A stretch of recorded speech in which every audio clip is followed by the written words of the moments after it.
Good evening. Welcome to the opening event of the Trinity Buoy Wharf Drawing Prize 2020 exhibition at Cooper Gallery. And I'm Sophia Yadon-Hao, and I lead the program at Cooper Gallery, which is a part of Duncan of Jordanstone College of Art and Design, University of Dundee. So we're absolutely thrilled to welcome the UK's most prestigious annual exhibition of drawings to Scotland, for which I had the honor of being on the selection panel this year with artist Ian McKeever and Francis Morris, director of Tate Modern, chaired by the prize's founding director, Professor Anita Taylor, the Dean of Duncan of Jordanstone College of Art and Design.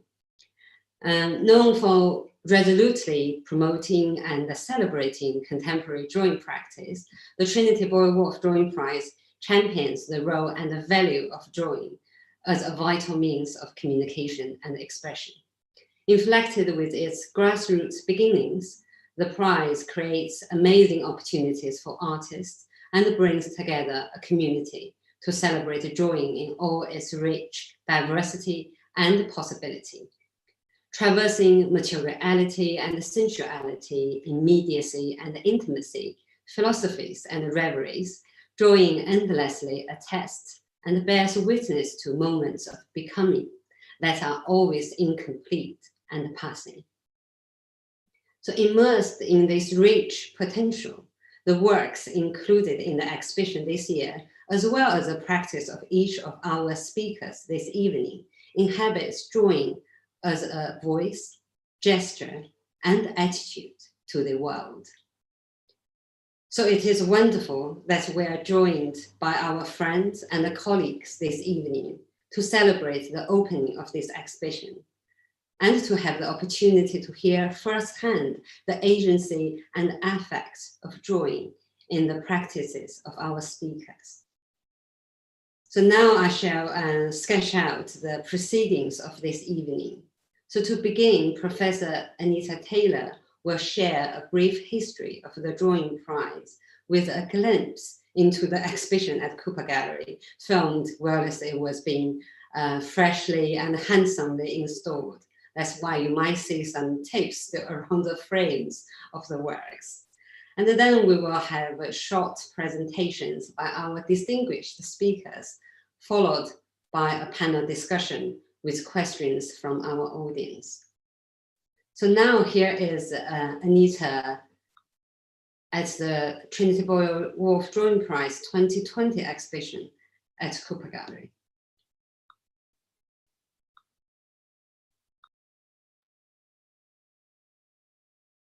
The Trinity Buoy Wharf Drawing Prize as a project began in 1994, and it began as an artist-led initiative. It began in an art school, and it began at what is now the University of Gloucestershire, where I was then head of painting. It was established partly because it was really difficult to see contemporary drawings. It was partly that as an artist who drew, my co-founder Paul Thomas also drew, many of our colleagues made drawings, but actually it was very difficult to find anywhere to show them. It was also very difficult to talk to students about drawings that were being made now, and in the now, then. And in 1994, the programme at what was Cheltenham School of Art had a structured drawing programme as its beginning, because we felt that drawing was a vital means of communication and expression, and that students needed to understand the different systems of drawing and the way that drawing was applied throughout history and in contemporary drawing. So teaching students how to draw without examples that were live or could be seen in contemporary galleries seemed to be a challenge. We had the opportunity to take on a project that had started, and we redevised it from the perspective of, we redevised it with the students and as artists, to think about what would make a good open exhibition project, knowing that open exhibitions are a way that artists and others get their work in front of people who are experts in the field, who may see their work, because once you leave art school it's very difficult. The response to the first year of doing it in 1994 was phenomenal. We had I think around 700 submissions from get-go, completely from making a decision to do this as a professional practice project and to celebrate the role and practice of drawing, and also to think about who was drawing, where were they drawing, how were they drawing, what could we call a drawing.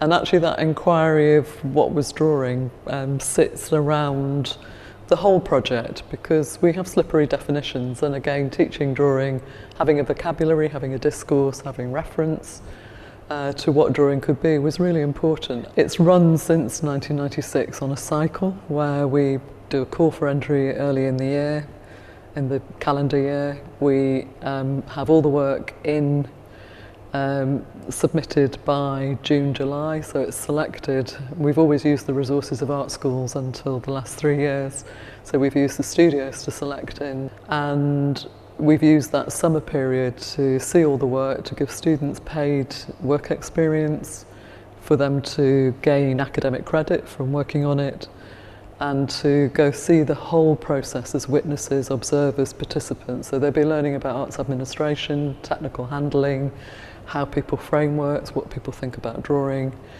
and getting to witness as silent observers a selection process. So it's always had an educational space, so it's a rounded project in that sense.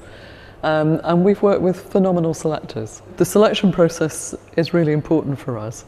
So the process is that works are presented to an amazing panel, and they're presented with absolutely no information about them. We're really only interested in a drawing conveying its visual values, through its visual values, its intention, its appropriateness in form, subject, content, and the way that it actually elides all of those things to mean something that can be read without title, without recourse to anything else, and without anybody knowing who's made them. The main selection panel for the Trinity Buoy Wharf 2020 was Sophia Howe, principal curator of the Cooper Gallery, Ian McKeever, the artist, and Francis Morris, director of Tate Modern. They see all the work in the reel, and we lay the work out so that people can have a relationship with those drawings in the way that you would by entering a gallery. So we're not walking things by and people voting. We're always encouraging a dialogue between those selectors, always trying to get different perspectives, different experiences, different kinds of people with an expertise and a joy, a passion for looking at drawing, to come together to have that dialogue. In 2001, the Joad Charitable Foundation became the principal sponsor, and they had funded by 2017 just short of £1 million towards the project. And we were really, really thrilled when we found our new sponsor after Joe with the Trinity Buoy Wharf Trust.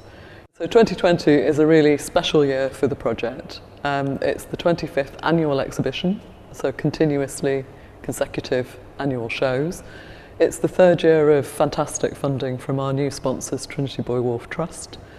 And in this special year, before the pandemic, before lockdown happened, we'd made two key decisions.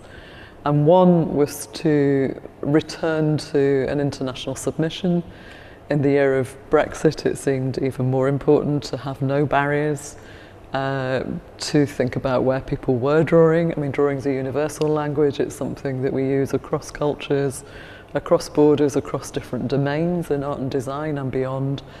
And it seemed this was the moment that we should return to our aspiration to reflect drawing practice wherever it was happening, interesting drawing practice wherever it could be, through the framework of the project.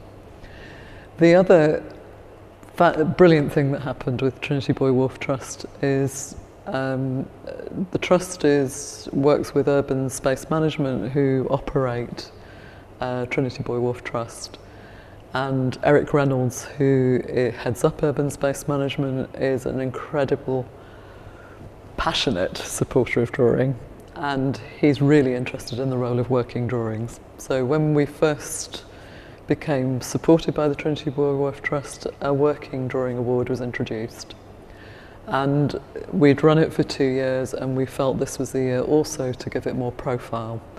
And while it had a separate selection panel who looked at the drawings that had already been selected in 2019, we established a separate process for the working drawings so that we could think about drawing in art, design, science, engineering, architecture, wherever drawing is happening. So we had a separate selection panel. We had Sir Ian Blatchford, who's director of the Science Museum, Piers Goff, the architect, and Sophie McKinley, director of programme at V&A Dundee, who looked specifically at that aspect of the submission. And so there are 9 drawings included in this show, including everything from moving image to student project work, through to people making very detailed drawings for watch movements or for paintings or for architectural rendering and image reproduction. The remit is wide open, but the Working Drawing Award enabled us to really focus and think about what a working drawing can be. Now, anyone can put into the drawing prize. There are absolutely no restrictions, and now there are no international restrictions, there are no restrictions. So anybody, anywhere, of any training, no training, any culture, any space in the world is able to submit. So the exhibition couldn't launch in London this year because we couldn't have a gathering, and we'd launch over a 2-day period for the project. So the other adjustment that we've made is that we will announce the awards in January at Trinity Buoy Wharf when it goes there for exhibition. So normally we launch the exhibition, announce the awards, and the show goes off on tour. It's already been to Drawing Projects UK in Wiltshire, which is, they happen to be able to take it, or we happen to be able to take it. We were really fortunate to get an Arts Council grant to be able to open under the new conditions for that month, because we'd recognised that the change in what we'd anticipated would be okay by September meant that we had a show sitting in storage until it would come to Cooper Gallery in November. And what's been really fantastic is, nearly half of the artists came to Wiltshire in that time. It was before lockdown. We were just in the month. We could do it, and we closed just as lockdown was announced. And what's been brilliant is we did a lot of online events that we wouldn't have done, that meant that we had engagement from Panama, Israel, America, Australia, Brazil, Portugal, Spain. It was a truly international conversation around drawing, and incredibly rewarding to see that drawing community operate into a different space. There are lots of things that roll out of this, and one of the most rewarding things, I would say, is it rolls out as exhibitions, it rolls out as dialogue, but actually the real thing was the community. And the thing that I find amazing about it is there is a community, and the community of artists in each year will quite often travel to every venue, and they get a different set of networks happening. They'll meet across year to year, and there is just a very fluid, beautiful dialogue that goes on. So this year feels, despite lockdown, like an incredibly celebratory year. I'm always humbled by people who submit their work. I'm humbled by the trust that we have, but that trust matters. So we try and do our best to create a place of respect, a place of value, and a place of celebration of drawing.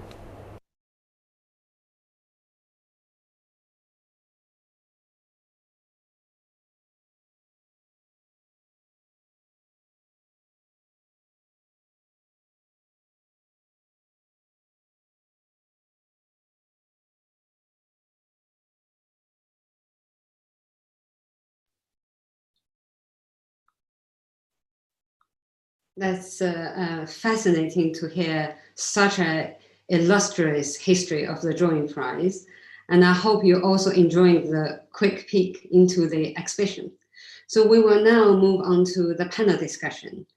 It is now my great pleasure to introduce our chair for this evening's panel, writer, curator, and artist, Professor Mike Collier. So Mike studied at Goldsmiths College and was chair of the New Contemporaries, which was then run by students led by a permanent committee of staff. In this role, he initiated the first film performance and the video section of the show, which had previously only been open to painting and sculpture then. On leaving education, Mike worked as the gallery manager at the ICA in London, then as a freelance curator working in the UK and abroad. And then in 1985, Mike was appointed senior exhibitions officer at the Landmark Gallery, Newcastle, where he initiated the Thai International and coordinated the New Work Newcastle performance art seasons in collaboration with Projects UK, now Locus Plus. So I did quite a major research project on that part of history in Newcastle in relation to performance art. And since 2004, Mike has worked for the University of Sunderland, where he is now Professor of Visual Art. And throughout his career as an educator and organizers or curators, gallery managers, Mike has always maintained his artistic practice.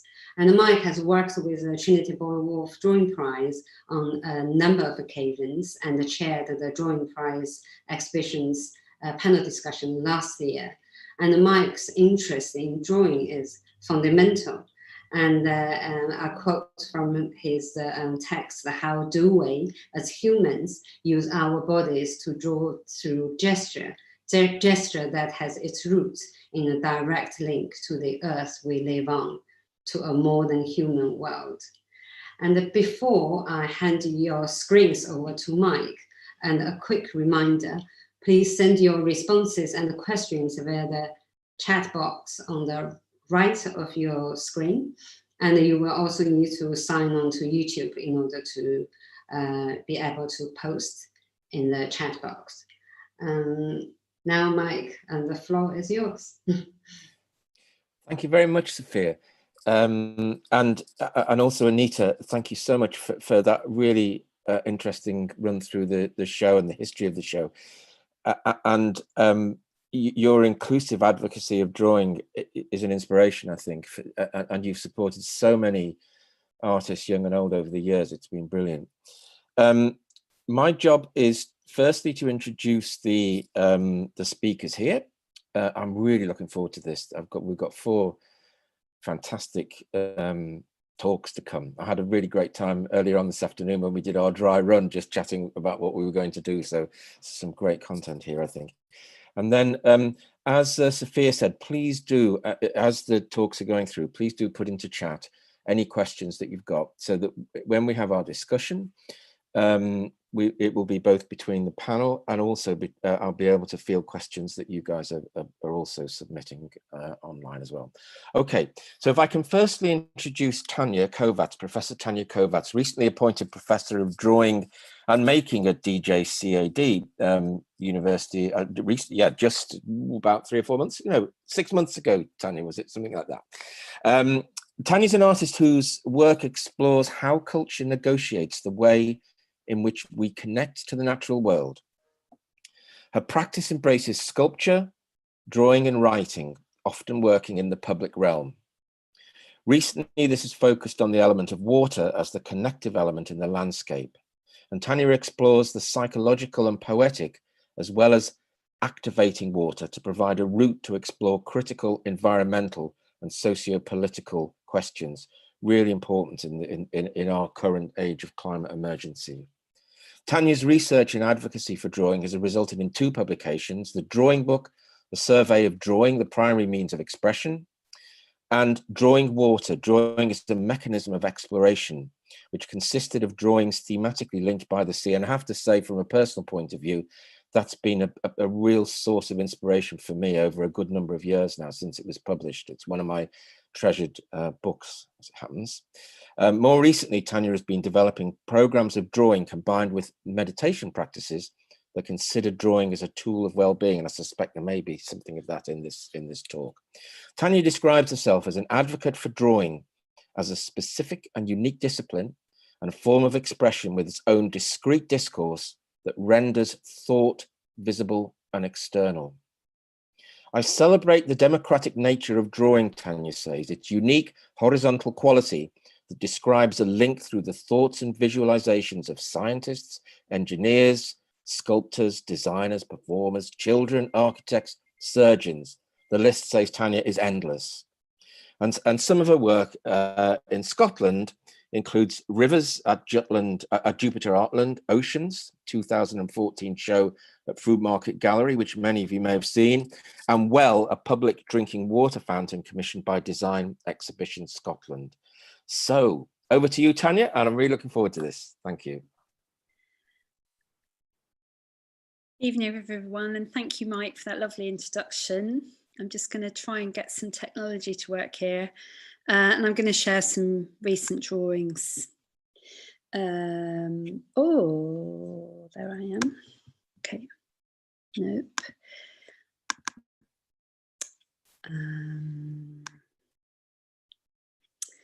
So I'm always aware in the company of people that draw that I think I probably make drawings more than I draw drawings, and I sort of feel like I should declare that right from the beginning, that representational drawing is not necessarily so much within my practice.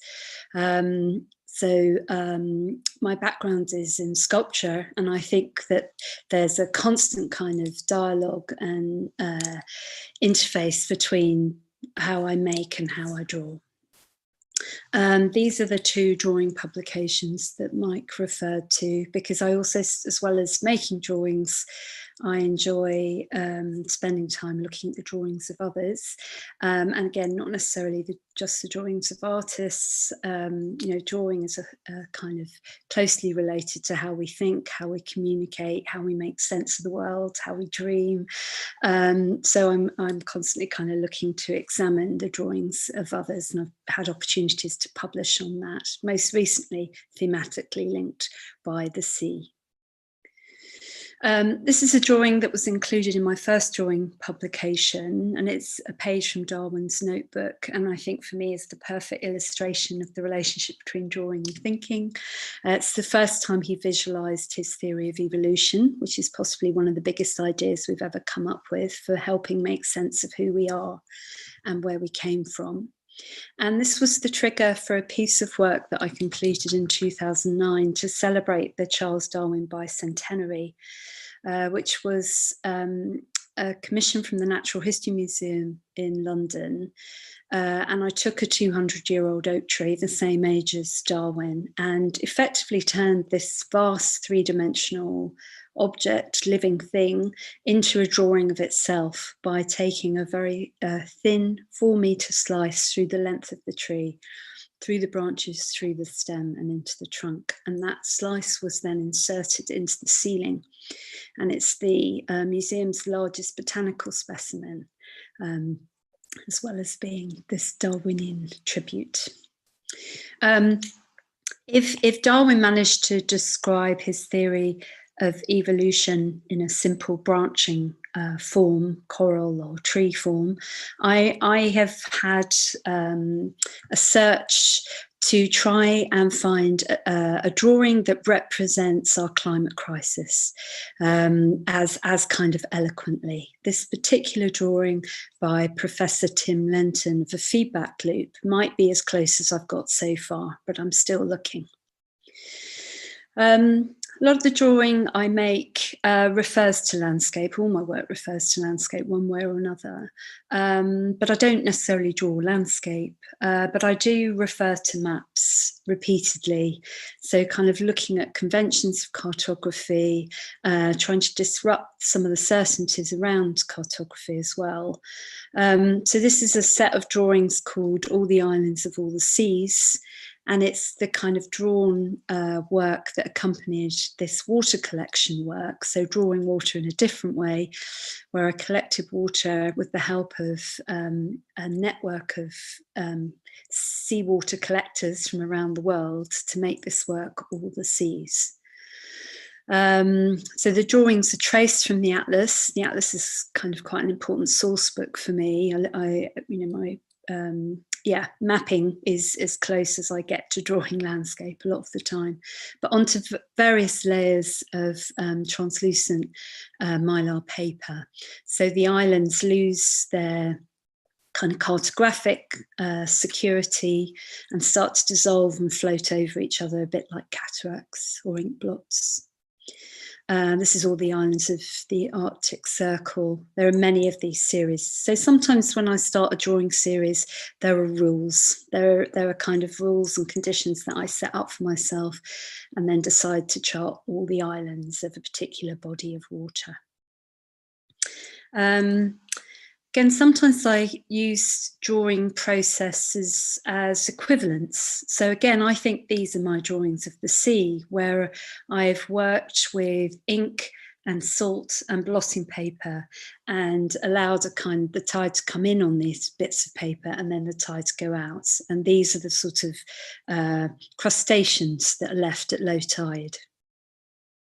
Other drawing processes I've used include working with blotting paper and making tide lines into the paper. This is quite close to a representational drawing. These drawings are called sea marks, and I make this drawing repeatedly. This version that was at the Fruit Market Gallery as part of Oceans is made on ceramic, and I draw the flicker of water on the sea towards the horizon. And it's a very simple, repetitive process, very meditative to make. And I've made it for various different spaces and on different scales. It's also the language that I've taken into the design of a public water drinking fountain that I was commissioned to make by Design Exhibition Scotland. This is my piece called Well. This is the top of the well. And it's a work that hopes to support the efforts to reduce the use of single-use plastic. So it's a water fountain that you can refill your water bottle with. There's one going into the Fruit Market Gallery when that reopens. I also draw books that help me make sense of the world. Sometimes I think I draw books more than I read them. And a book that I've drawn repeatedly is Rachel Carson's The Sea Around Us, which is definitely one of the books that is a real touchstone for me. And I've drawn various editions of the same book. And I also try and show signs of usage. So they're never new, these books. They're always full of marks of handling, and they're drawn on a one-to-one scale. I also make books, I cast books. I also present drawings and writing in newspaper form as a more kind of immediate way of distributing drawing and writing. That was a publication for the River Thames and the Tweed.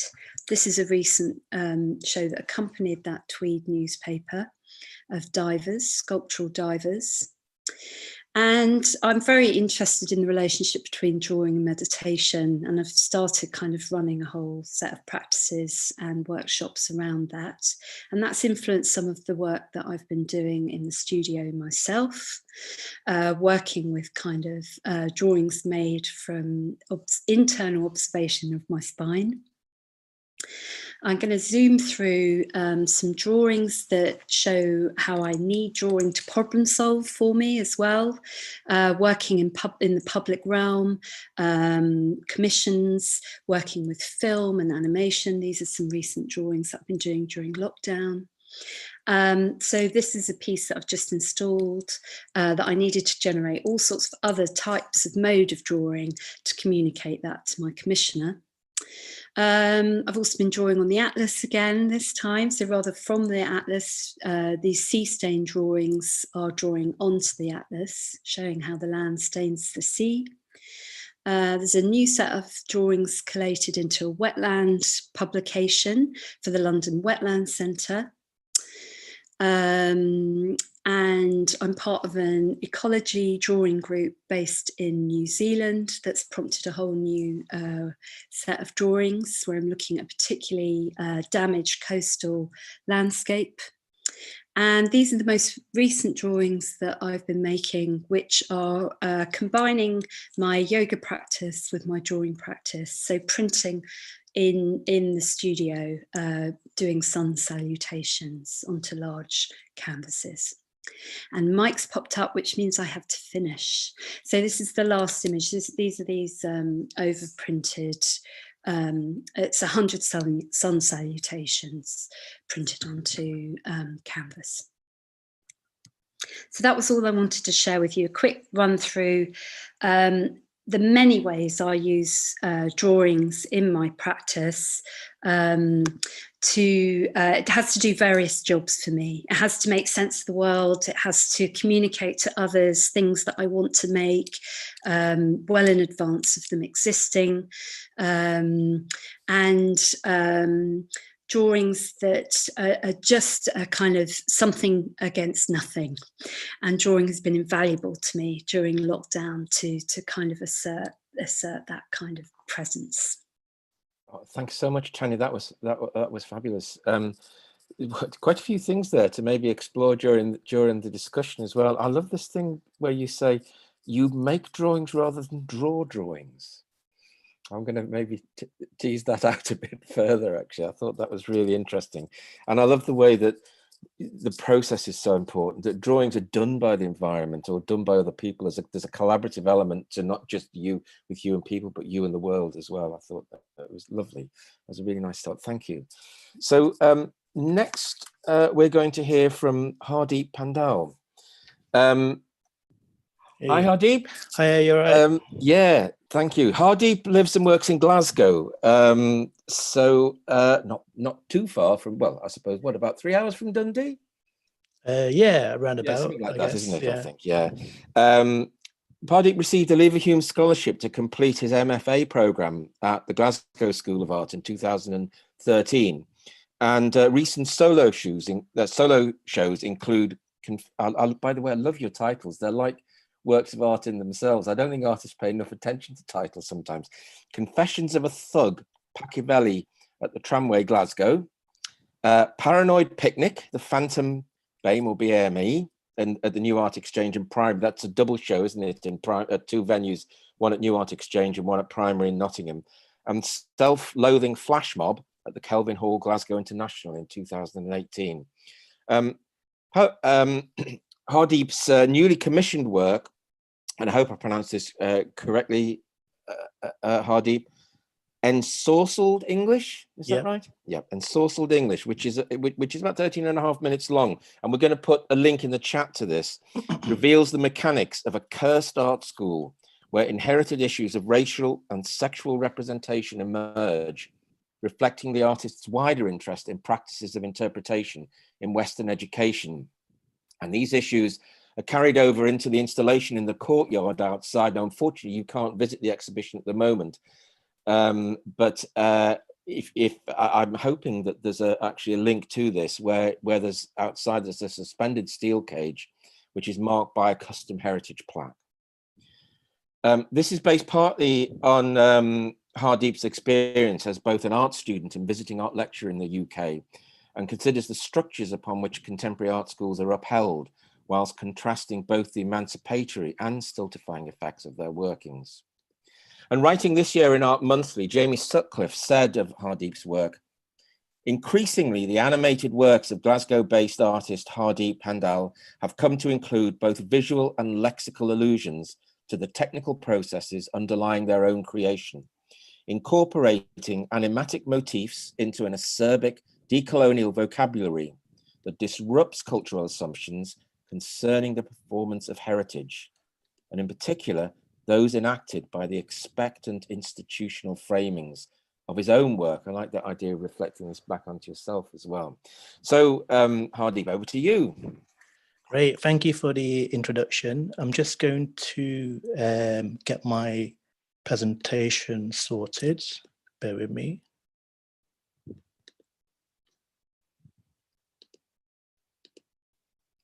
Okay, so you should be seeing the first image, and I've sort of like tentatively titled these things in the mode of a sort of in production dungeon. So it's kind of like a dungeon crawl, this sort of presentation. It's quite scatty, but I'm going to go back and forth over the years, and I'm starting with like a sort of artist statement, the most recent one, and I'll just read that now. So my work explores the potential of contemporary art to transform feelings of disinheritance and disaffection into generative spaces that bolster interdependence and self-belief. And this image is from a drawing I made in 2010, around about that time. And there are a few like sort of intimately scaled ink drawings, kind of in the mode of like Victorian sketches. Like I was thinking about Baden-Powell and the Raj, and sort of using sort of antiquated kind of like methods and almost kind of like embodying what it would be like to sort of, I don't know, sort of like relive the atmosphere in a kind of nostalgic way, I suppose. But these kind of drawings emerge from learning about colonial soldiers' contributions to the world wars in the UK. And they are British Sikh soldiers. And I see the figure as a malleable character connoting multiplicity or monstrosity. And I sort of see it as a muse as well. And it's developed over time, and it's become kind of almost like a self-portrait or a stand-in for something when I kind of run out of ideas or feel like I'm kind of, I don't know. And it's also maybe like a weird kind of like self-branding exercise. And that could be an acknowledgement of some of the pressures and some of the things that artists are being required to conform to or not. So there's all sorts of things I'm thinking about. So 2010, around about that time, and I was thinking about a film that came out around about that time too, called Four Lions. It's a satirical film written by Chris Morris, and it's about a failed terrorist attack in London. And there was one scene that I felt crystallized kind of a lot for me personally. And it taps into the idea of seeing yourself represented and the sort of desire to have images in circulation that are honest and, truthful and sort of conflicting as well in the world. And there was a scene from Four Lions where a young brown man pretends to be a suicide bomber in a televised public debate. And before triggering his fake bomb, he says, "It's like Tupac says, when I'm dead, when I die, I'm not dead. We are the martyrs, you're just smashed tomatoes." So I was thinking about like 9/11, and I was 16 at the time. And at the time when I was sort of thinking about what to do in the future in terms of further education and things like that.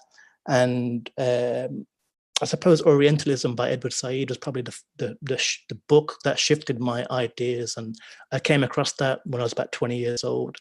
And then 9/11 happened like a few years before. So it seemed as though these kind of like very disparate moments had some connection.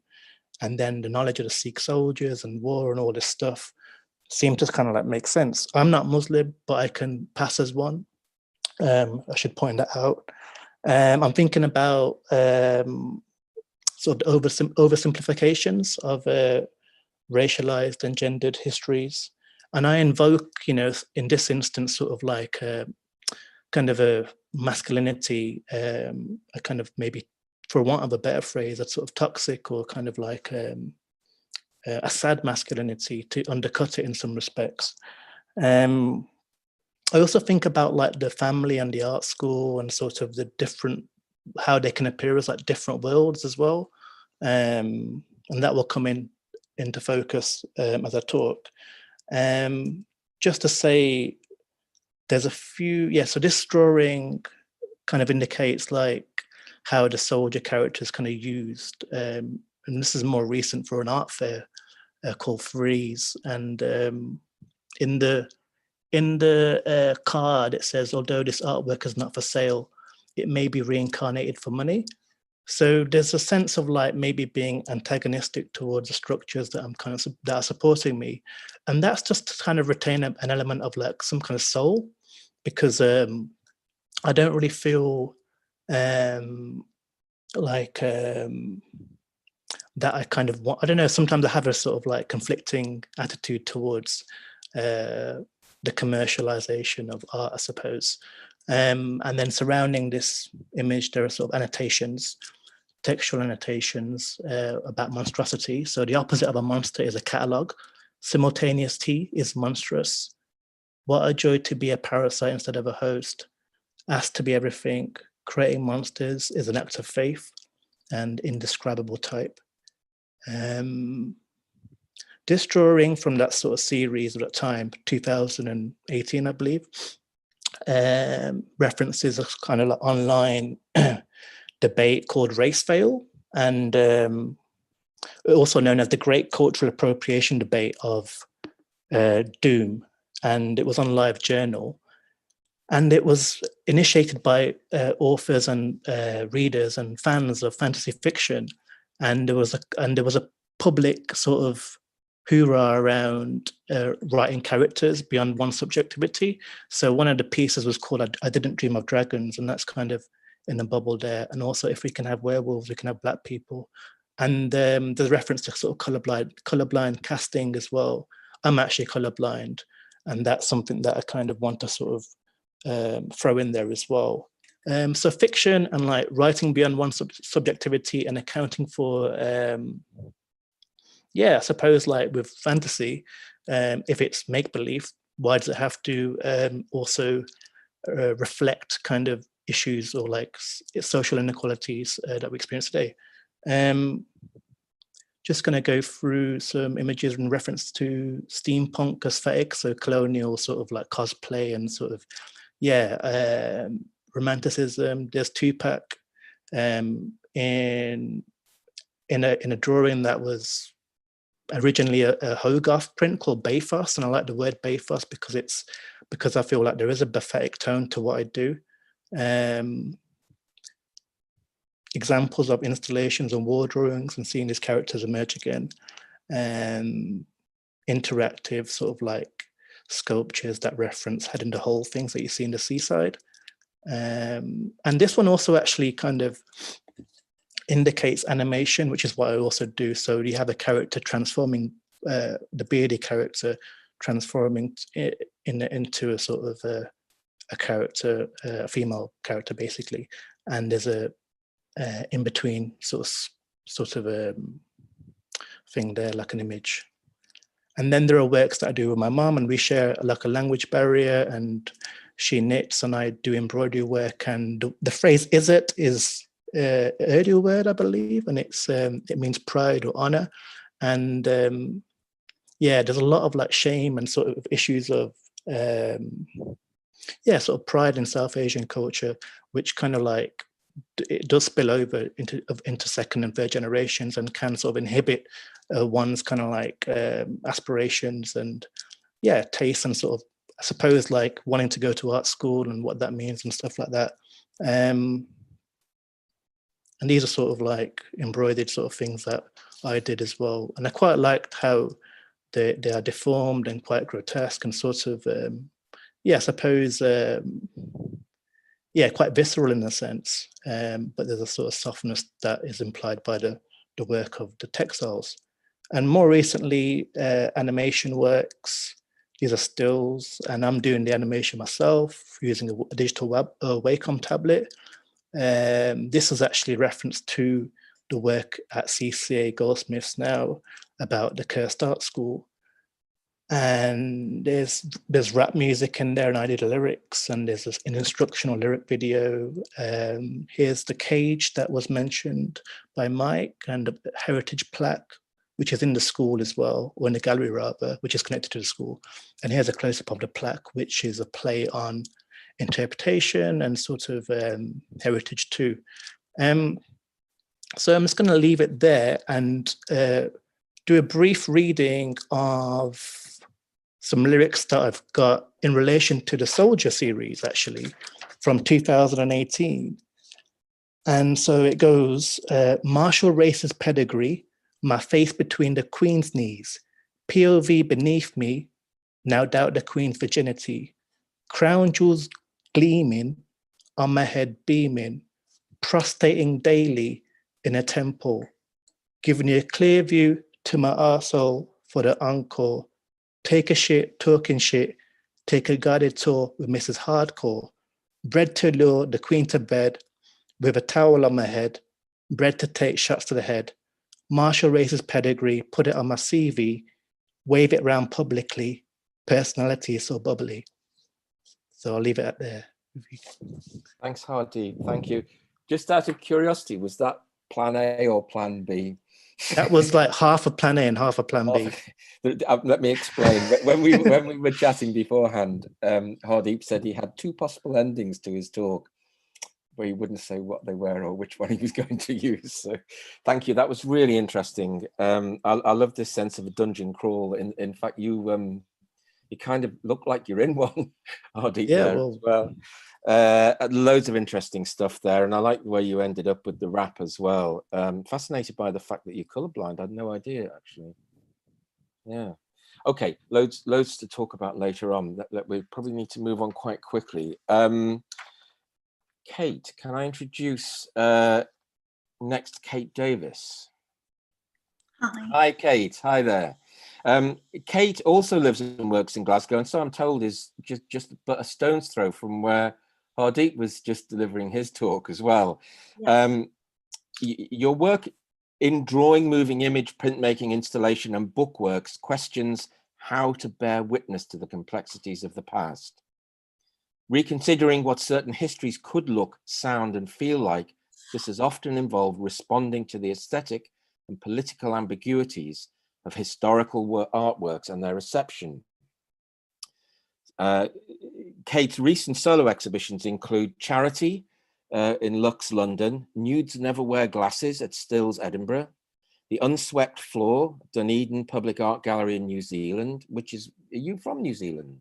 Yeah. Yeah. Not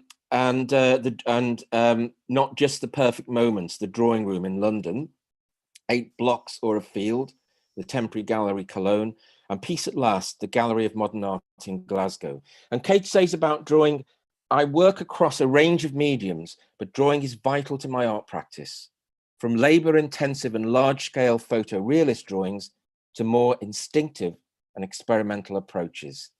Okay, over to you, Kate. Thank you, Mike. I'm just going to get my presentation.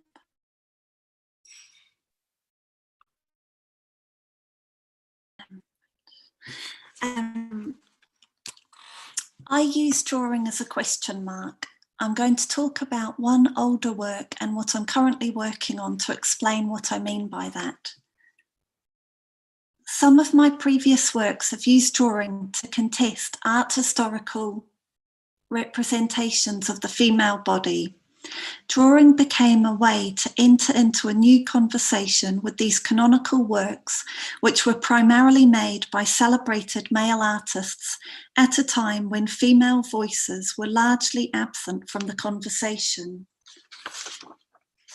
Disgrace is a short video work and a series of drawings which map my own representation of a female body over reproductions of female nude drawings by Modigliani. This work was instigated by my ambivalent feelings towards Modigliani's representations of women. I was both attracted to the sensitive and tender quality of his pencil drawings and frustrated by his often vacuous and empty-eyed depictions of the female body. The video is a series of still frames, my tracing around the outline of my own body, while the action of each new drawing remains off screen. Each frame presents the gradually accumulating evidence of this drawing in the form of a growing tangle of pencil lines delineating various fragmented body parts.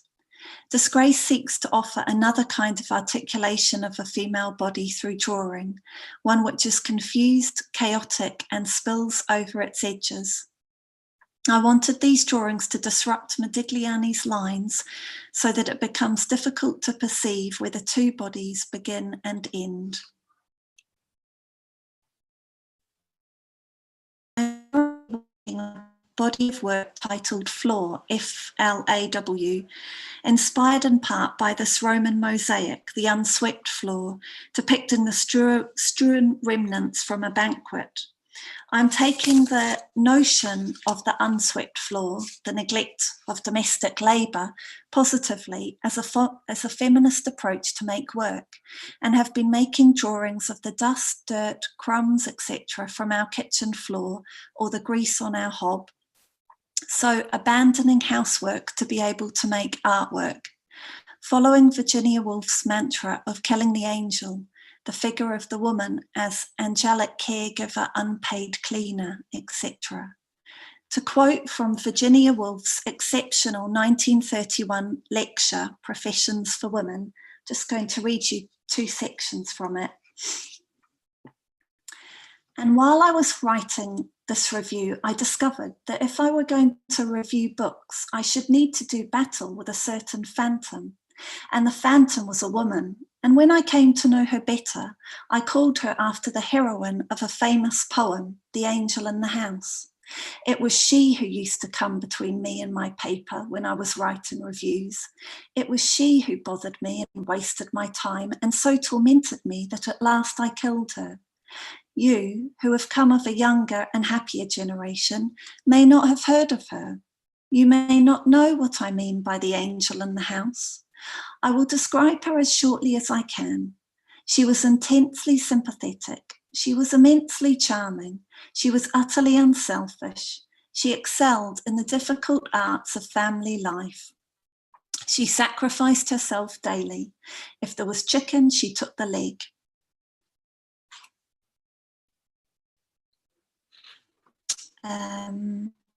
If there was a draft, she sat in it. In short, she was so constituted that she never had a mind or wish of her own, but preferred to sympathise always with the minds and wishes of others. It is far harder to kill a phantom than a reality. She was always creeping back when I thought I had dispatched her. Though I flatter myself that I killed her in the end, the struggle was severe. It took much time that had better have been spent upon learning Greek grammar or in roaming the world in search of adventures. But it was a real experience. It was an experience that was bound to befall all women writers at that time. Killing the angel in the house was part of the occupation of a woman writer. The title of these works, Flawed, ties into Woolf's description of the expectations, shame and guilt surrounding domestic labour. Much of my work is influenced by feminist economics and questions the place of art making in relation to other kinds of labour. For Flaw, I've also been looking at the trailblazing German artist and entomologist Maria Sibylla Merian, whose exquisitely observed and rendered studies of flora and fauna introduced many in the 1600s to creatures and plants they did not know or understand. Unlike many artists working at the same time, Sibylla Merian was as interested in a slug as she was a beautiful butterfly, and it is her close attention to the subject matter that doesn't normally take centre stage that I am interested in. In the case of Flaw, attention to that which should be quite literally swept away, brushed under the carpet. So unlike the unswept floor mosaic, where the detritus depicted is the remains of a splendid feast, I want to draw the everyday dirt, food scraps, hairs, dust balls, and stuff that I don't know what it is, but it is the reality of what gathers on our floor. And it isn't about showing off the lavish feasting from the night before. I'm trying to depict this detritus with the same acute intensity as Sibylla Merian's studies have, as if the grease on our hob is a scientific specimen. I want the viewer to be able to really see it. As the Orcadian filmmaker and writer Margaret Tate put it so brilliantly in her 1958 poem, "Seeing's believing and believing's seeing." Being what I am, I have to look, to stare and prod and take apart, botanically detaching petals that maybe should be left alone, and roughly shattering things too, to see what's there. I have to stare at it all as it is, and I have to stare too at it all as it might be, which means undoing what it is, stopping it being what it is, so that it isn't there anymore to stare at. All so that I can stare at it the more, peer and probe into it. God, it's endless what I want to do, have to do, go mad doing, turn mad, mad, mad at having always to do.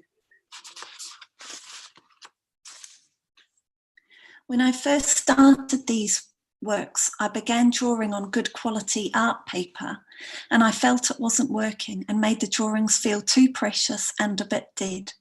So I started trying to draw on the scraps of paper I keep in our kitchen to write lists or notes on. These found paper sources feel more in keeping with the subject matter and give me a surface that's already dishevelled in a way and has a character to work around or push against, like disgrace, come to think of it. I'm also interested in the fact that drawing is graphite on a surface, like dust on a floor, and I think the pencil mark's impermanence is why I keep returning to drawing. Drawing is the underdog. There is a humble, honest, and exposed quality to a pencil mark that keeps ideas open in a way I enjoy. If these works were paintings or a mosaic, they might feel like a statement rather than a proposition. It's the question mark again, rather than a full stop. And that's where I'll end.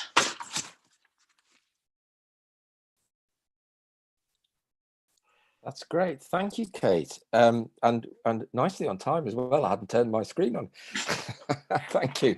That was, there was some just wonderful stuff in there and some really interesting stuff for the discussion as well. I love your phrase, drawing is the underdog. Kind of, that may resonate with some, I think. And I kind of felt a real kind of fluxus element to a lot of the stuff that you were dealing with as well, which I really loved. And there's one or two things I'd like to come back to afterwards. And when you're talking about feminist art economics, I was thinking about what Hardeep's, that kind of collaboration with his mum as well would be quite interesting to kind of talk about that later on as well. Yeah. That was great. Thank you so much for that. Right. So finally, I would say least, but certainly not last, we've got Professor Anita Taylor. And I can find my notes here. So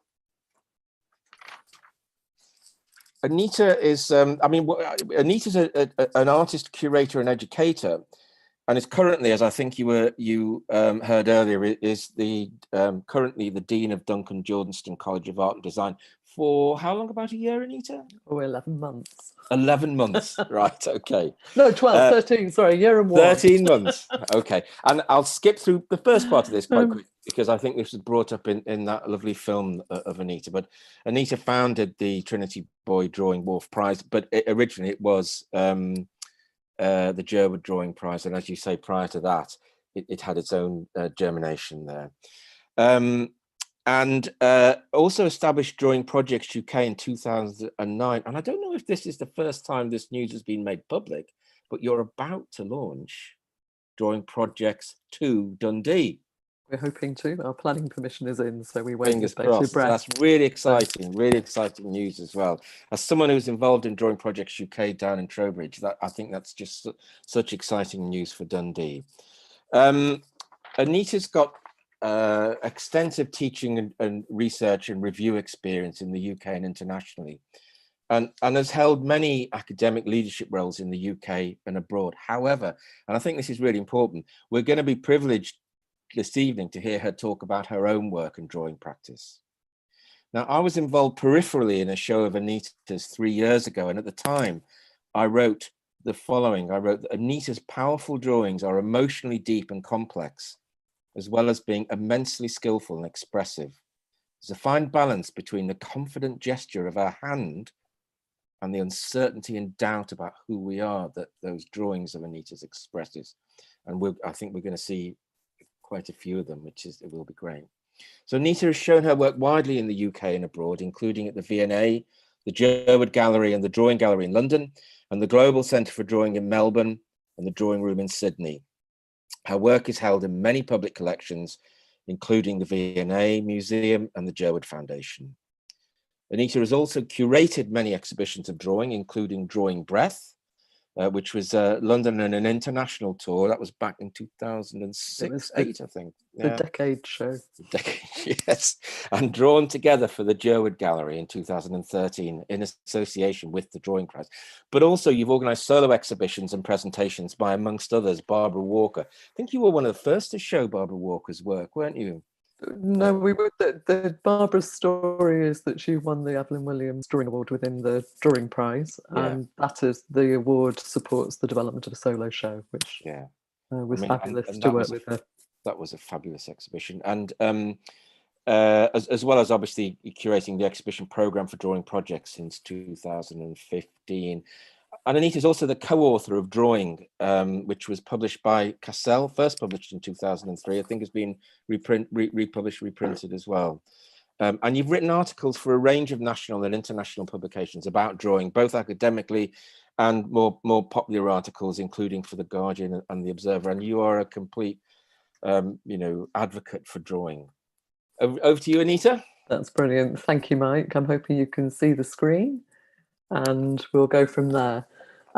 It's always very odd for me to be asked to talk about my own work, because my own work aligns in terms of being an artist and an educator.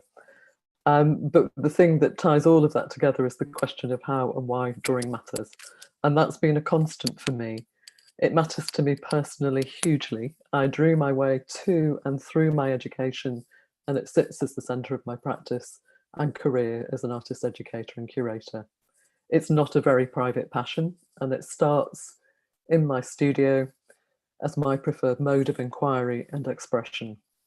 The making of drawings provides a constant touchstone for me to see, to feel, to understand what I'm thinking in any context, and facilitating others to draw through teaching and through the work of Drawing Projects UK plays another important role.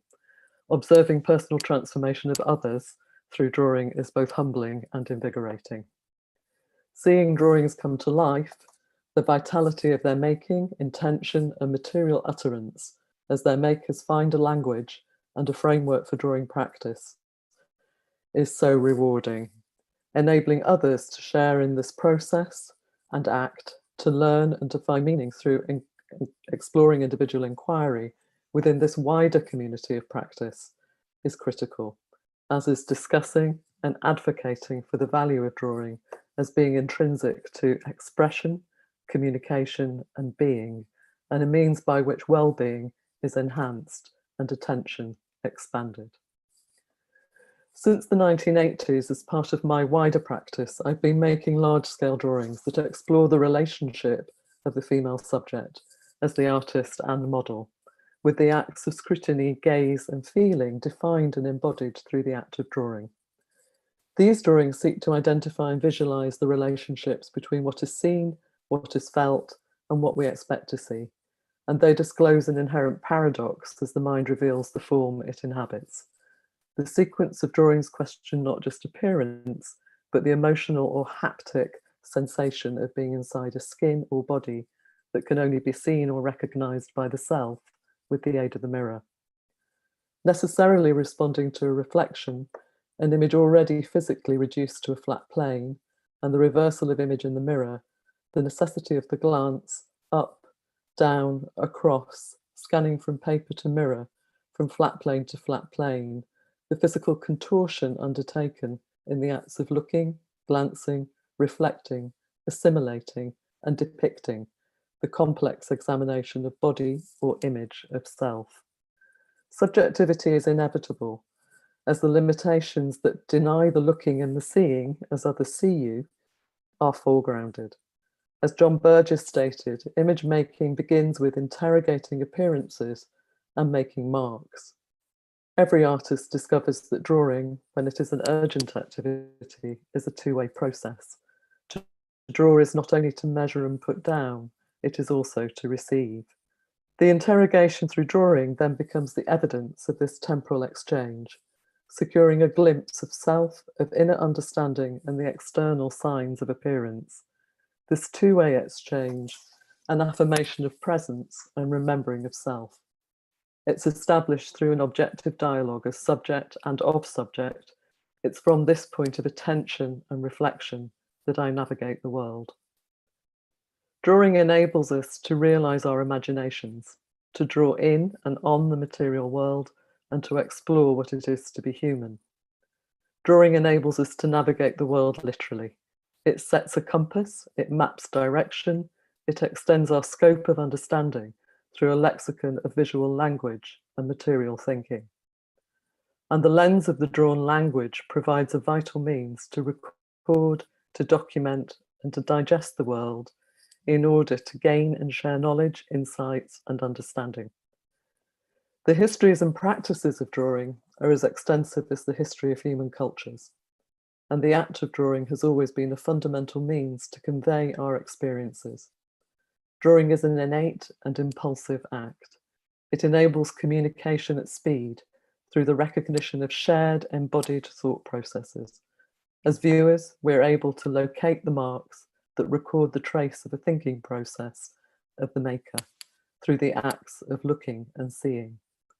As a residue of thought and action, drawing enables discovery for both the maker and the viewer, and consequently, drawing enables us to trace history, to encounter the present and the past, and to propose the possible.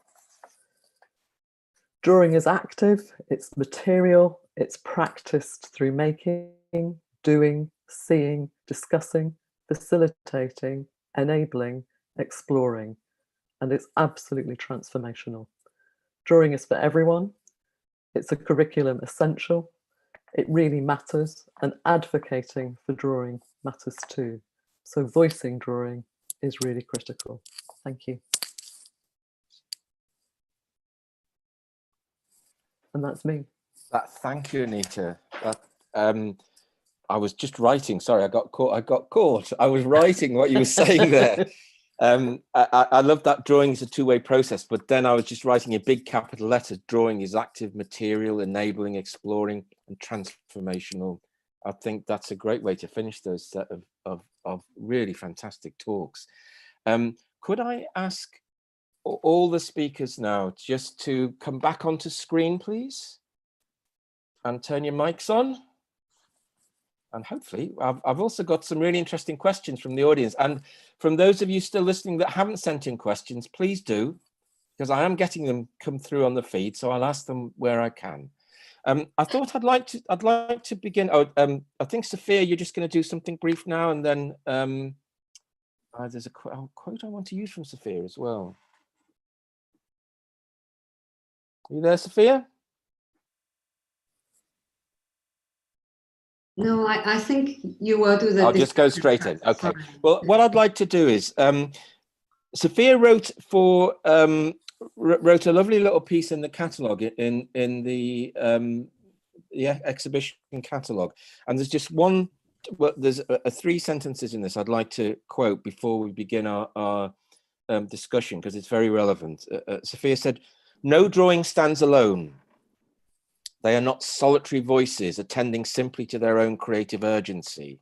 Each work, whether figurative, abstract, or otherwise, evokes a collaborative space, a mutual dialogue that states honestly and unabashedly what it is to be human."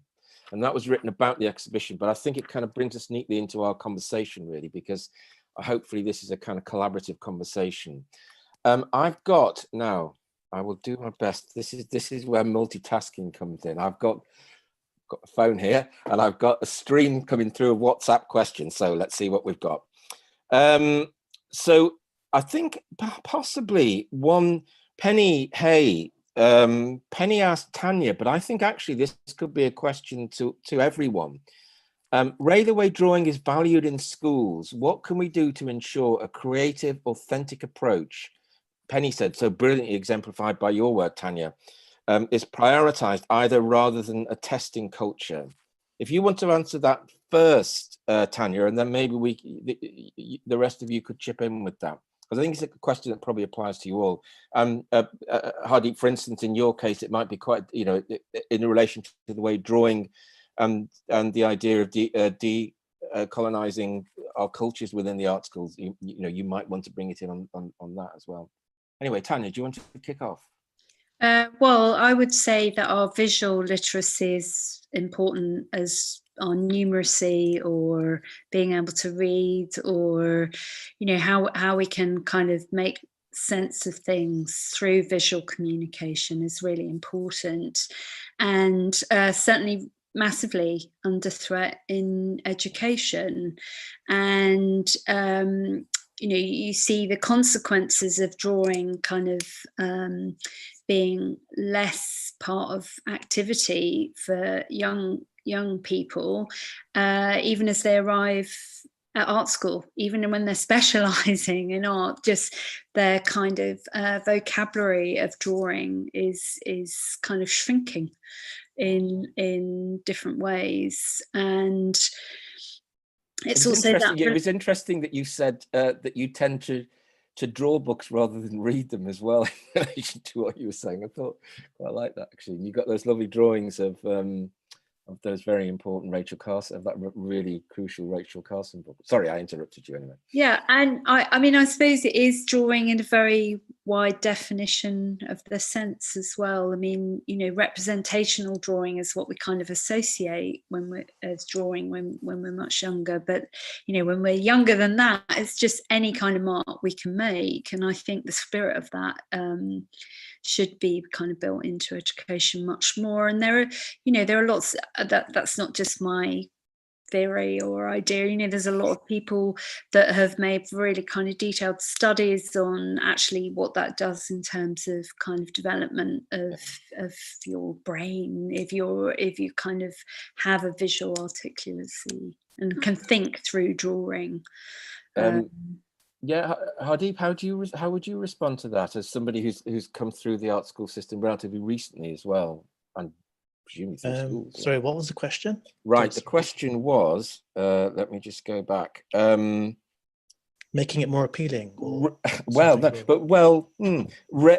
way that drawing is valued in art schools, what can we do to ensure a creative, authentic approach rather than a testing culture that is prioritized rather than a testing culture? I mean, I guess, I mean, or how could you see, where do you see the importance of drawing lie within the way? I mean, you're now a tutor teaching at Goldsmiths and things. How do you see the importance of drawing within your teaching? I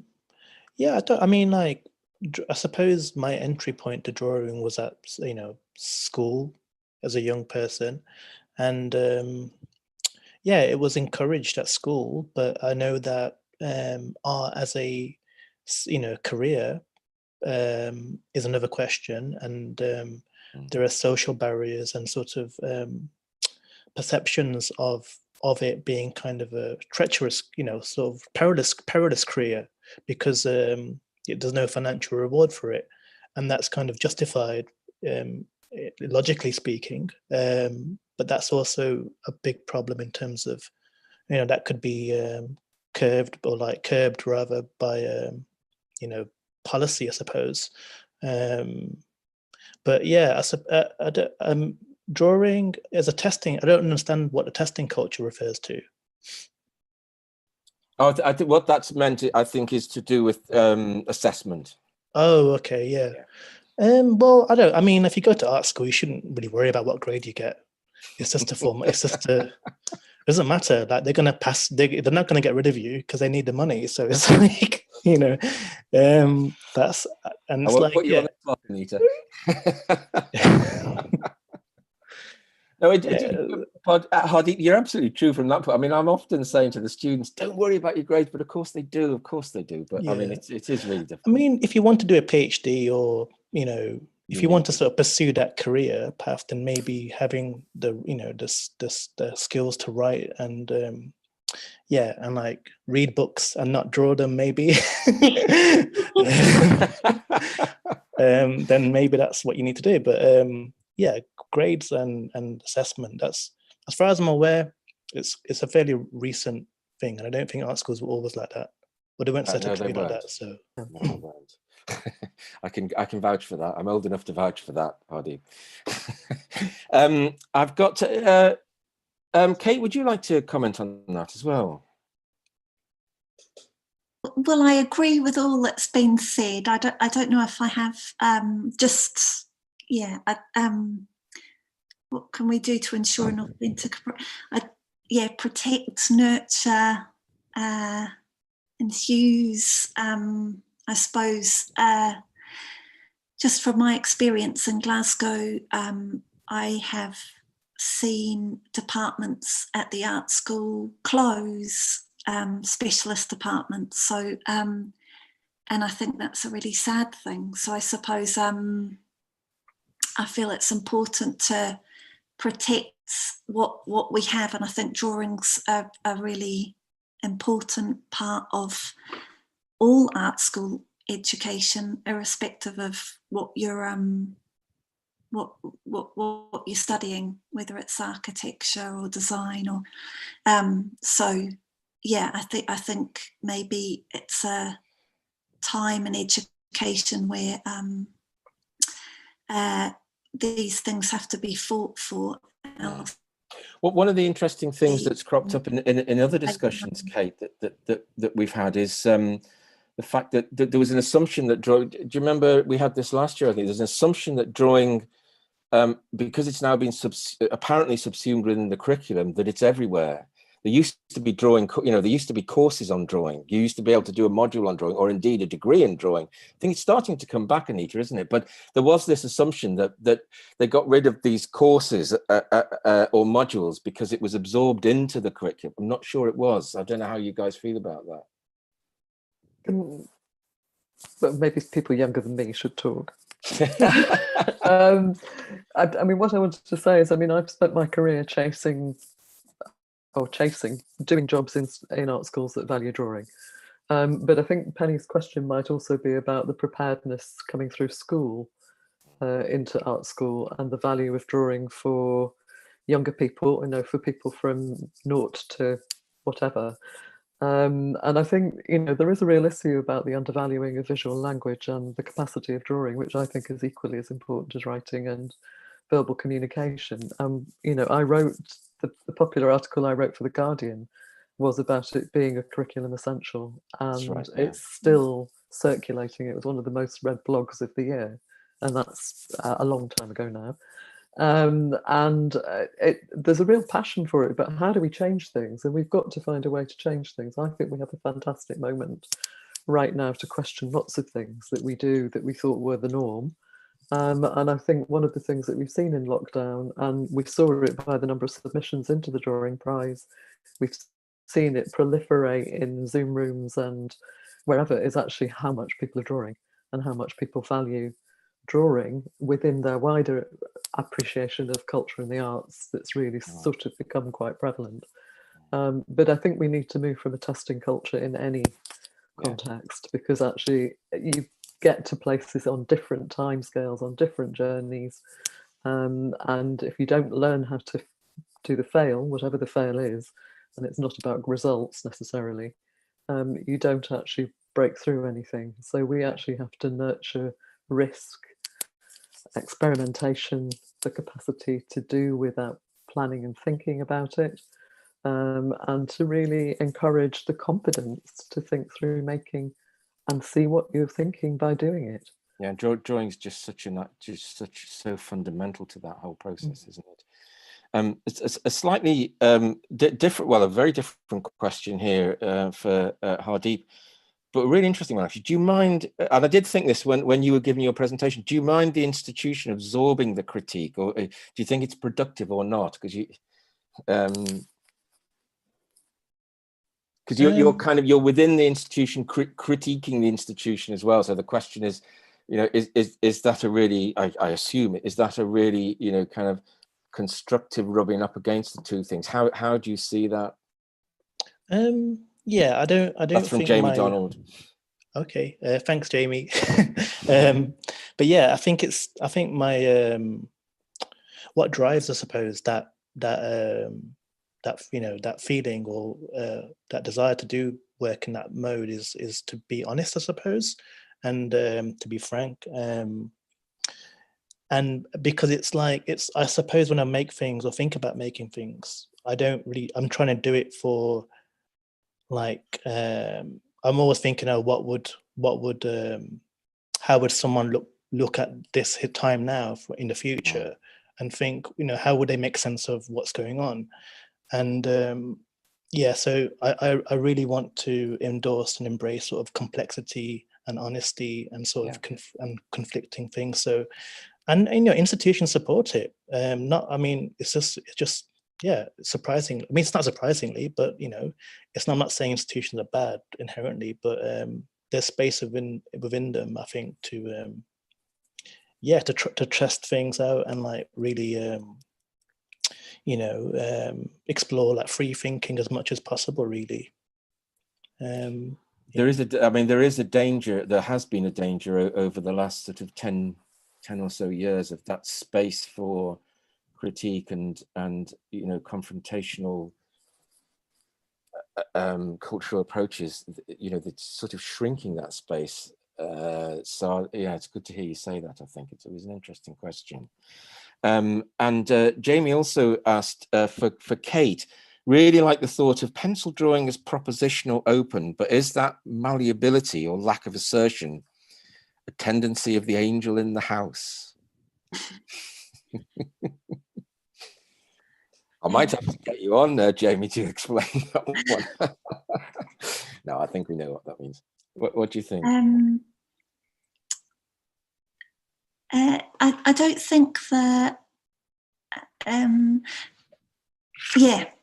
don't think there's a lack of assertion.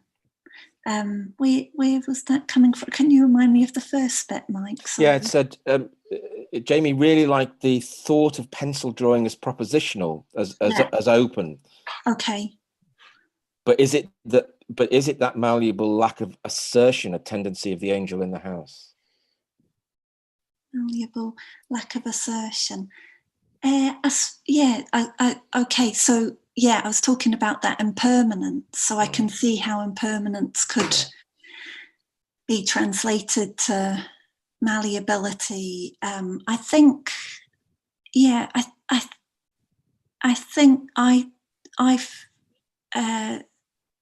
think of that malleability and the ability for, I suppose what I meant by impermanence was that sense that unlike a daub of oil paint on a canvas, the pencil has always got that sense of you come along with an eraser and it's gone, and that there's a kind of magic tension there. And I think I don't feel that's lacking assertion, and I suppose maybe more what I was saying about the underdog quality of pencil marking, which I suppose in a way means unlike the certain kind of hierarchies of other ways of working, like painting or sculpture, or where there are certain traditions and certain procedures that need to be followed. Everybody can draw. Most people have drawn at some point, and so there's this democratic, everyday pick up a pen. It could be a pencil, it could be a biro, whatever. It can be a scribble, or and I suppose I actually feel that's assertive. I think that's beautifully put, actually, Kate. Yeah, really nice. And I think underlines a lot of what Tanya and Anita were saying in their talks as well, about that sense, about the sense of openness and connectivity that drawing has. And Tanya, would you agree with that? Wholeheartedly. That and that was very beautifully put as well. So, but and even just even thinking about a pencil mark, it's actually really hard to properly erase a pencil mark. They ghost. Even the smallest mark can ghost when you try and get rid of it. Reichenberg tried to do it, didn't he? Yes. The diffusion drawing. But I think that was part of it, wasn't it? Exactly, is leaving the trace underneath. yes, you never get rid of it. I do like that about drawing. I guess that's one of the lovely things about the working drawings, Anita, as well. I mean, sadly, I haven't been able to see this one this time in actually in the flesh. But one of the things I love about, well, drawings anyway, even if they're, I kind of think all drawings are working drawings in many ways, but you know, particularly the working drawings, where you can really see somebody thinking through a process and the rubbings out and the changes. And a lot of my that's what my drawings tend to be. They're not finished. There are some fantastic working drawings in the show. I mean, and there are working drawings throughout the show. I mean, but what we're trying to do with that is to look at something that is about conveying instruction, developing ideas in a very specific way. So there are there's a fantastic, it's invidious to mention anyone, but there is a fantastic set of drawings by Rachel Duckhouse, which are about wristwatch movements. And it's just beautiful to watch a sequential design develop and be tested. And for someone to share that, because usually it's the same with the Ben Johnsons in the shows, usually they're not shown or shared. So in a way, what we're doing with that is kind of opening that out. And I think, again, it's about trying to position it so it gives confidence for people to understand actually what a working drawing looks like and how you ideate through drawing very specifically. And, you know, without saying much, I mean, the drawing prize started when there wasn't a lot you could see anywhere.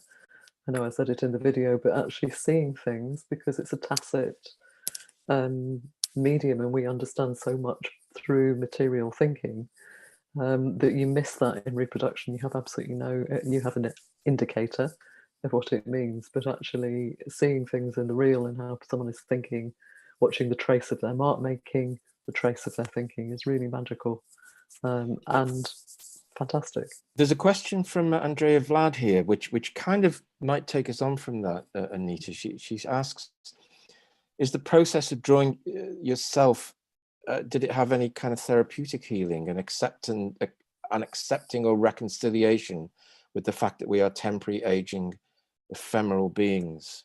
Yeah, I mean, I've showed you one set of I make other kinds of drawings as well.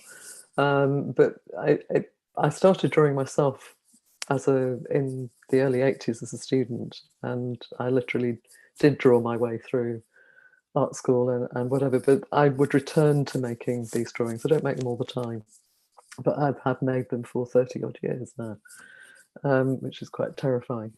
So yes, they do, as a body of work, start to witness, the latter series is called Witness, they start to talk about that relationship of time changing. I mean, they definitely document transition. They're not necessarily objective transition, but they do document a sense of being in the world. And all of the work is about reappraising a female subject matter. I mean, you know, and yeah. As well, more, yes, and I mean, you were quite clear yourself about that, Kate, weren't you, in your work as well? That kind of feminist agency within your work. There's just to take us back, just a comment actually from Andrew Bracey, Ray Drawing Education. Surely this is something that is more fundamental than just education. Should be encouraged for children more widely at home, for example. I don't think any of us would disagree with that, would we? We wouldn't, but people are really underconfident about helping their kids to draw. And partly drawing projects, which, you know, is my side passion, is because it's about drawing with anybody. Nobody has to have a qualification to come to drawing projects, and people come and draw who are, you know, people might come with their kids because it's a place they can draw and know that it's okay. And then they build a confidence to go away and draw. And it's the same for adults. It's all the people who never went to art school who kind of want to draw. That engagement, having a space that people feel free and safe, isn't just at home. You've got to find a way to make that, give people confidence it's fine. I mean, interesting for drawing in popular culture and thinking about kids, you've got DC Comics in Dundee, haven't you? You do. And I mean, there's a great, I mean, kids love drawing comics, you know, and they often get, I don't really see why. I mean, my son did that and he's now earning a living doing that. And he was always told he wouldn't amount to anything because it wasn't seen as being serious. But you know, I think you're absolutely right that just encouraging people to draw in any way that they feel comfortable doing it, or a way of exploring the world or expressing themselves in the world. The graphic history, the drawn history in Dundee is phenomenal, because it sits across all levels of culture. It sits in engineering, maritime history, it sits in DC Thompson's comics. I mean, it's brilliant. And for that, I think actually DJ CAD has sustained that focus throughout its programs. And I think there's something about the DNA which is really exciting.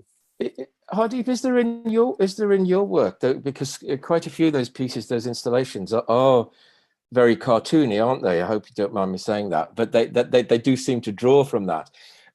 So is that sense of the freedom of childhood and that, I know there's darker meanings to them as well, but is that part of the engagement strategy, or? I don't know. I mean, I think in the initial sort of drawings of the sepoys, the Sikh soldiers, were kind of mimicking, I suppose, a kind of type of drawing through the medium of the ink and the sort of political cartoons, I suppose. But yeah, I don't think it's consistent, that style, throughout everything. And more recently, I feel like it's mellowing out, I suppose, as I kind of grow and develop myself. I think also at the time, I felt that I needed to shout more or be loud. But I think over the 10 years, there are more artists of similar backgrounds and more space and more voices. So it's kind of, I feel like I can just not shout as much or something. Well, I've been wanting to ask this question. Is the relationship? How do you see the relationship between rap and drawing? I really like rap. Well, like I'm not sure if everyone else listens to music when they make work sometimes, but I do. All the time. I listen when I like to get into a state sometimes when I can listen to music, and there's certain types of music I can't listen to if I'm writing, for example. Rap is one of them, but if I'm doing something quite laborious or quite, something that doesn't require a level of kind of critical thinking, then I would listen to rap music a lot. And also there's a lot of text annotations, references to things that emerge in my drawings over the years.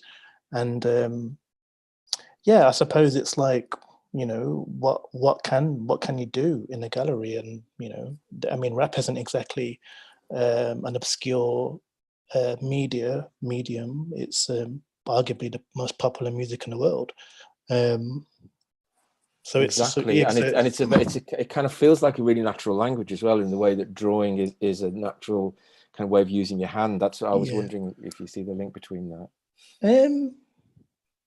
No, I think more so like how you tell a story and what you're seeing, and the relationship between those two things, and what you disclose and what you hold back, and the play between those things is kind of what I like.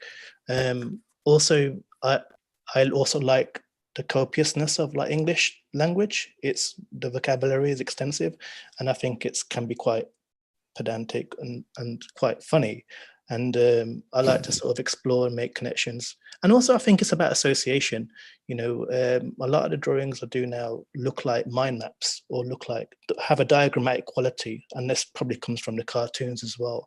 And the way you make connections between lyrics, and I suppose it's not different to forms of poetry, I suppose.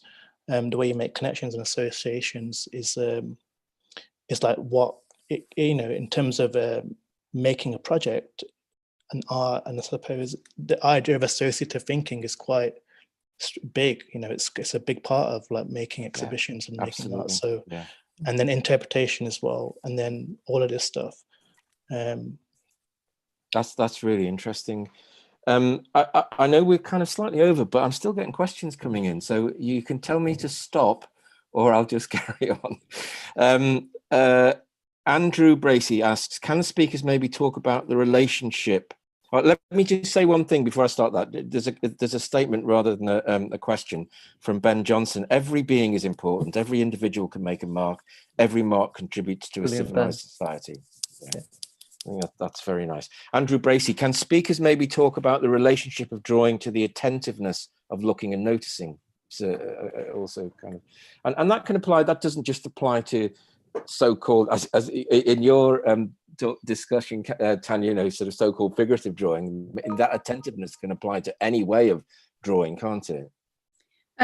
Well, currently, I think my drawing is actually less driven by the visual and more driven by the idea of touch, because I have a concern that touch has become associated with contamination during this pandemic, and that's actually kind of driven me to think about touch much more in drawing, and how can I make drawings by being physically in contact. So trying to kind of get rid of the tool somehow, get rid of physical distance whilst making the drawing. And again, I think, you know, as I say, it's making the drawing, not drawing the drawing. But certainly, you know, obviously the time spent looking and investing and interrogating something through drawing it is a very particular kind of period of time, out of time. And I often feel like I enter that when I look at other drawings. So when I you know, I think drawing really slows you down, both when you're making it and when you look at other drawings, you kind of fall into them and you slow down to the speed of the drawing. And it seems like your latest work is really about that sense of meditative process and the whole body slowly drawing down, if you like, literally being drawn down into the earth as well. Really beautiful. Yeah. Would anybody else like to comment on that? Or well, yeah, go on, Kate. The close attention is key for me in drawing, and I think I agree with what Tanya was saying about that slowing down and kind of whilst making a drawing, being you're looking at it unfolding at the same time that it's being made, unlike some other process when I've made work in other processes like printmaking, and there might be a stage where it goes away and sits in an acid bath or whatever you're walking. There are these gaps, whereas drawing often has this very immediate ability to sort of be working with you and kind of following that thinking process. Yeah, absolutely. And I just, some of your drawings were so beautiful as well. They're kind of really attentive to the dust and things. I think they were just fabulous, actually. Okay, I think I'm it's like you've got this auto cue coming here. I think I'm getting the message that we need to wind down now. So I'll tell you what, though, there have been some absolutely lovely comments coming through. Just generally, this is so uplifting on a Friday night lockdown. Yeah, I couldn't agree more, actually. So I'd just like to thank all of you for being so open in the responses and in the way that you've discussed the work. I thoroughly enjoyed it. I could do a summing up, but I don't think there's any need. I think you've all done that really well. And I think in a way the questions did that. I think that just drawing is fundamental. It's so important in so many ways. And the Drawing Prize is fantastic for actually foregrounding that. So thank you very much. Sophia, I'll pass over to you now. Thank you. So what an incredibly stimulating discussions. I've been constantly making notes, and I loved how Anita talked about the material utterance, because to me, contemporary art is absolutely a valuable vocabulary and a language for the particular moment now. And I love how Hardeep talked about the complexity, because that's something Kupagary's program is being constantly trying to vote for. And I even had a slogan once when I was talking to a bunch of emerging curators: complexity is necessity. That's Kupagary's slogan for our program. And I loved how both Kate and Tanya talked about this thing is being and the value, the labor, and the politics and around drawing this particular practice and the way of thinking. Actually drawing as the thought and as the process of thought. I thought that's really beautifully put. So my big thank yous go to Anita, Kate, Hardeep, and Tanya for so generously sharing your thoughts on the eliminatable discourse of drawing. And before we finish, I'd like to thank Mike. Well, I was going to say a big thank you to you, Sophia, and also to your team, to Peter and Eileen, they've been working really hard on this for a few days, and we've had rehearsals and everything, and it's gone really smoothly. So thank you so much for that. We're getting loads of lovely comments coming through on the chat. Yeah. So okay, brilliant. And before we say bye for this evening, and I would like to just do my duty to note that the exhibition opened today and will end on 19th of December. So we have plenty of time to visit this beautiful exhibition. I'm very, very proud of. So and you've got lots of great events coming up as well, Sophia, haven't you? Yes, so I'm just going to talk about it. The exhibition opens Tuesday to Saturday from 11 a.m. to 4 p.m. And so please book your free tickets and the visiting slot. Eventbrite or our website. And we also have, as Mike rightly pointed out, a very exciting online event program accompanying the exhibition, including a postal art inspired participatory project by the Drawing Prize shortlisted artist Nina Chow, an event of choreographed sound, visuals, and words reimagining the duration and horizon of drawing by Turner Prize nominated artist Paul Noble, an illustrated talk by artist and writer Adam Ben Makloff on drawing as a means of imagining alternative relationships, sexualities, and being, and a workshop led by artist and the DJ Cat alumni Runa Jack, focusing on observational drawing and free loom weaving.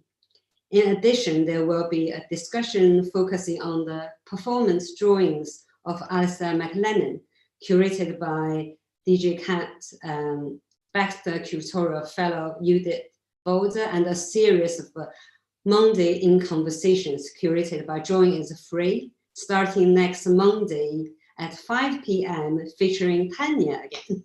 So Tanya has devised an online drawing exercise to invite people to do as a part of the Hour online event. So last but not least, I would like to thank all of you again for joining us this evening, and I hope to see you all at the exhibition and our online event soon. Have a good night. Bye. Thank you. Thanks, Sophia.